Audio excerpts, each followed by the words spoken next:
मैं आपसे क्षमा मांगने आया हूं देवी अंजना। क्या हुआ, कैसे हुआ, मुझे कुछ ज्ञात नहीं है। केवल मुझे इतना ज्ञात है कि कभी स्वप्न में भी नहीं सोचा था कि महाराज केसरी जैसे भाई, मित्र और हितैषी पर कभी किसी दिन मुझे आयुध उठाना पड़ेगा।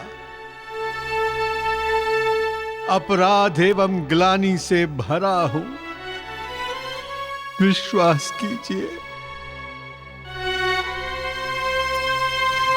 और यदि संभव हो तो मुझे क्षमा करने की कृपा कीजिए। आप क्षमा क्यों मांग रहे हैं? अपने उस अपराध के लिए जो मुझे नहीं करना चाहिए था। दोष आपका नहीं है, आपने तो वही किया जो एक स्वाभिमानी पुरुष को करना चाहिए। और दूसरी बात, आज आपने जो प्रहार किया है वो मेरे पति अथवा अपने मित्र पर नहीं, अपितु एक मति भ्रष्ट, पथ भ्रष्ट, बुद्धिहीन राजा पर किया है। अतः आप कुंठित न हो। देवी अंजना, शायद प्रयास करने के पश्चात भी मैं इस अप्रिय घटना की कुंठा के भंवर से कभी निकल नहीं पाऊंगा। मैं इसलिए मैंने ये निर्णय लिया है कि इस राज्य को छोड़कर चला जाऊं।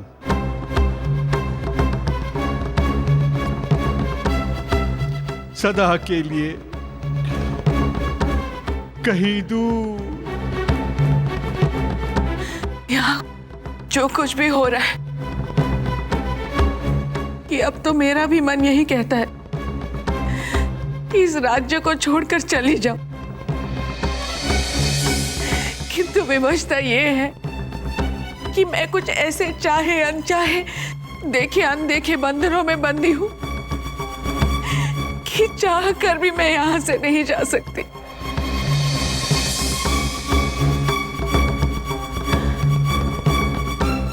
किंतु मैं अपनी इस विवशता की बेड़ी आपको नहीं पहनाऊंगी। आपने जो निर्णय लिया है, ऐसी परिस्थिति में कोई भी स्वाभिमानी पुरुष यही करता।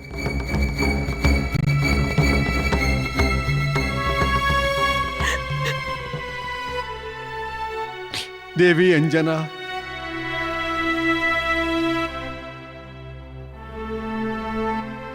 जब हमारा मारुति वापस लौट कर आए तो उसे अवश्य बताइएगा कि जब जामवंत अंजन प्रदेश को छोड़कर जा रहा था तो उसे बहुत याद कर रहा था। उसके दर्शन को आंखें तरस गई देवी, आंखें तरस गई।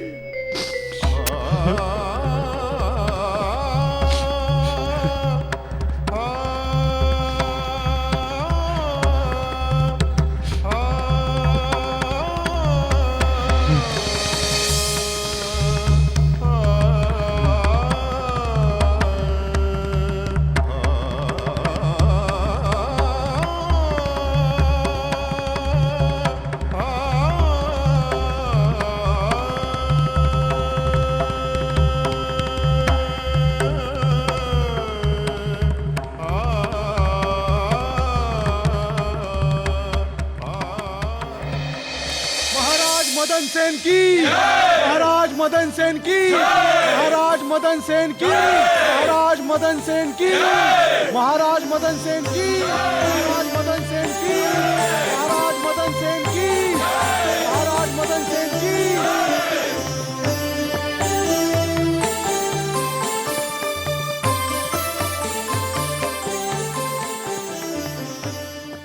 आओ वानर बालक, आओ। हम तुम्हारी ही प्रतीक्षा कर रहे थे। आने में विलंब हो गया क्या? नहीं नहीं, विलंब तुम्हारे आने में नहीं हुआ है। तब? अपने तौले जाने वाले स्वर्ण के भंडार को देखने में विलंब हुआ तुमसे। ये देखो कितना स्वर्ण है मेरे पास। तुम एक बार क्या, जितनी बार कहोगे हम तुम्हें स्वर्ण में तौल देंगे। आज तुम्हें ज्ञात होगा वानर बालक कि राजा मदन सेन इस संसार का सबसे बड़ा दानवीर है। आप इस संसार के सबसे बड़े दानवीर हैं, तो अवश्य तौल सकते हैं, किंतु आपको हमारी शर्त याद है ना? यदि आप ऐसा नहीं कर पाए तो आप अपनी प्रजा के समक्ष अभी ये वचन दीजिए कि आप मेरे दास बनकर रहेंगे। वानर बालक, मुझे उस चुनौती का स्मरण मत दिलाओ। महामंत्री, इस वानर बालक को स्वर्ण में तौल दो।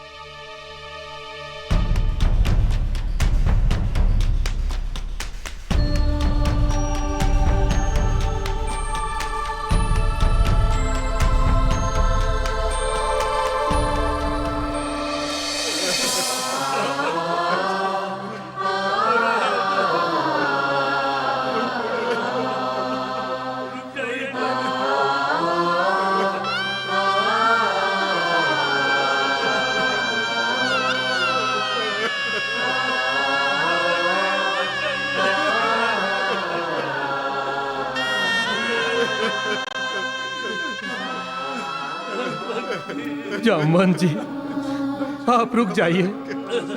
आपसे हाथ जोड़कर हम सबकी विनती है कि आप अंजन प्रदेश को छोड़कर मत जाइए, मत जाइए। हम आपको अंजन प्रदेश छोड़कर जाने नहीं देंगे। यदि आप चले गए तो इस राज्य को संभालेगा कौन? हम तो बेसहारा हो जाएंगे जामवंत जी।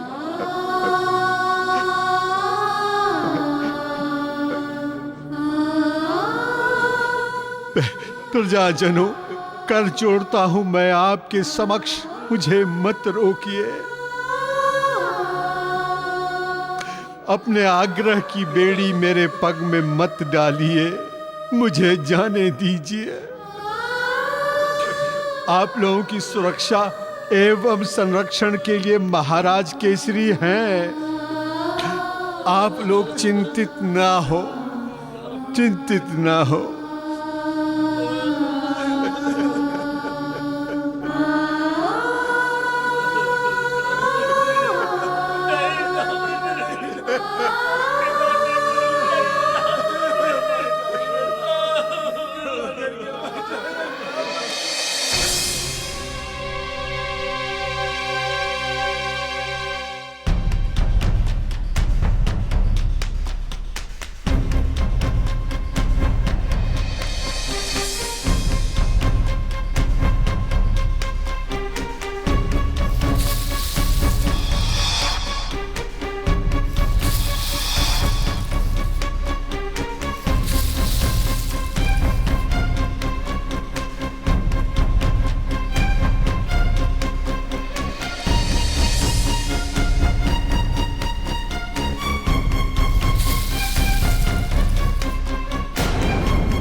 महाराज, दान करने वाला समस्त स्वर्ण समाप्त हो गया।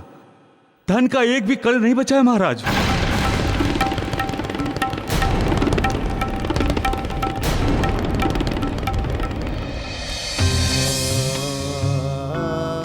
आपको हम नहीं जाने देंगे जामवंत जी। किसी भी मूल्य पर नहीं जाने देंगे। नहीं अंजन प्रदेश के निवासियों, मुझे मत रोकिए, मुझे जाने दीजिए। शास्त्रों में भी कहा गया है कि जिस देश में, जिस राज्य में और जिस गृह में सम्मान नहीं हो वहां नहीं रहना चाहिए, उस जगह को त्याग देना चाहिए। अब आप सभी बताइए, क्या आप सभी मुझे रोकेंगे?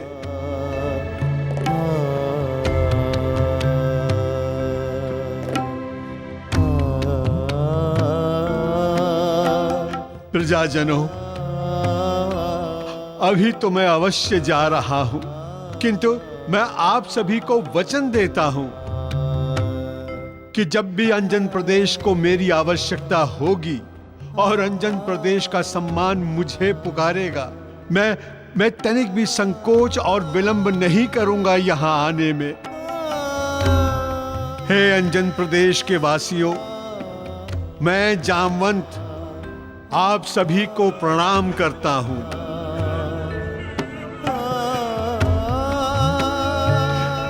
आप सबसे यहां से जाने की आज्ञा मांगता हूं।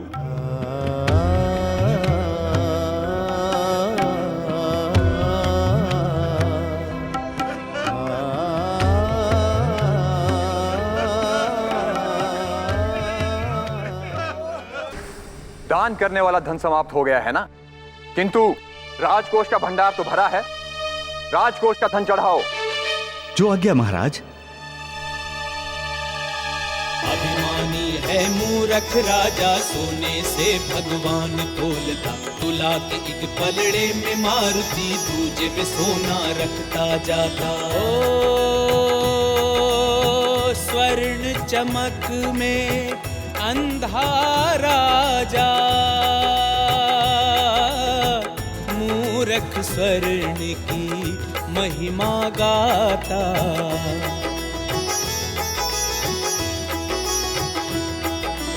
ओ अन्न जो प्रजा का पेट है भरता, जिससे सबका जीवन चलता, उसका महत्व वो नहीं समझता। अन्न के बदले स्वर्ण है देता। अभिमानी है मूर्ख राजा, सोने से भगवान तोलता। तुला के एक पलड़े में मारुति, दूजे में सोना रखता जाता। महाराज, राजकोष भी रिक्त हो गया। राजकोष का संपूर्ण धन समाप्त हो गया महाराज।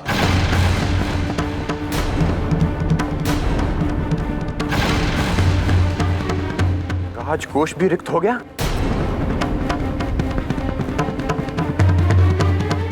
मंत्रियों, आज्ञा महाराज। सब अपने अपने आभूषण चढ़ा दो। जो आज्ञा महाराज। ये ले वानर बालक, ये ले। इस संसार का सर्वश्रेष्ठ सबसे बड़ा दानवीर अपने समस्त मंत्रियों के आभूषण तुझे दान देता है।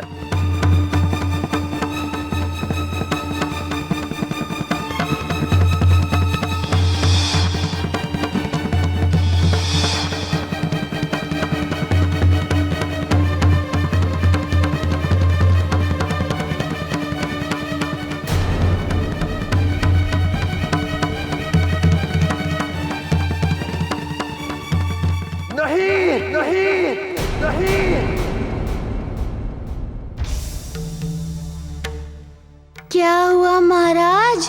ऐसा नहीं हो सकता, ऐसा कदापि नहीं हो सकता कि एक दान लेने वाला एक दान देने वाले से अत्यधिक भार का हो जाए। ऐसा कदापि नहीं हो सकता। परंतु ऐसा तो हो गया। आप तो हमें अपने दान से तोल ही नहीं पाए, तथा अब तो आपके पास कुछ बचा ही नहीं है दान करने को, और जो बचा है वो है केवल आपके आभूषण एवं आपका मुकुट है, जिसे तो आप दान में देंगे नहीं। कारण मुकुट दान वही करता है जो एक सच्चा एवं सर्वश्रेष्ठ दानवीर होता है। मैं एक सच्चा, सर्वश्रेष्ठ और सबसे बड़ा दानवीर हूं। काल के कपाल पर मेरा नाम संसार के सबसे बड़े दानी के रूप में सदैव अंकित रहेगा। महादानी राजा मदन सेन। लो वानर बालक, ले लो आज इस महादानी का मुकुट और आभूषण।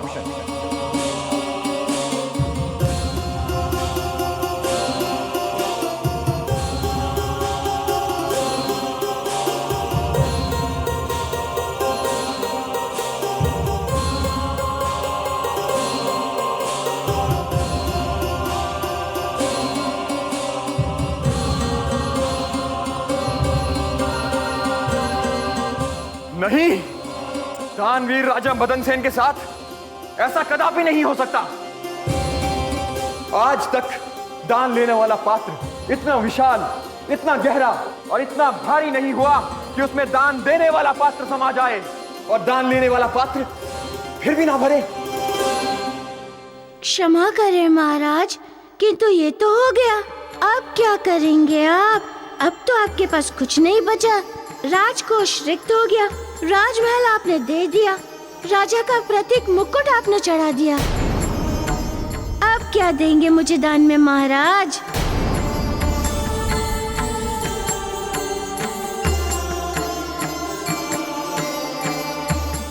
इस प्रकार शिथिल शांत हो शीश झुका लेने का अर्थ है कि अब आपके पास कुछ भी नहीं बचा है दान देने को।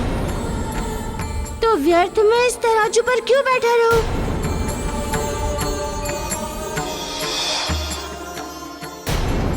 महाराज, अब केवल एक वस्तु बची है आपके पास दान देने को, वचन पूर्ति। आपने वचन दिया था कि कदाचित ऐसी स्थिति आ भी गई तो मैं अपनी समस्त प्रजा के सामने ये वचन देता हूं कि मैं आजीवन तुम्हारा दास बनकर रहूंगा, कि मैं आजीवन तुम्हारा दास बनकर रहूंगा। तो दीजिए मुझे अपने वचन पूर्ति का धर्म दान में। तुम्हें ज्ञात होना चाहिए कि मैं यहाँ प्रत्येक दिन लाखों स्वर्ण मुद्राएं दान देता हूँ। क्या अन्य है कोई इस संसार में मुझसे बड़ा दानवीर?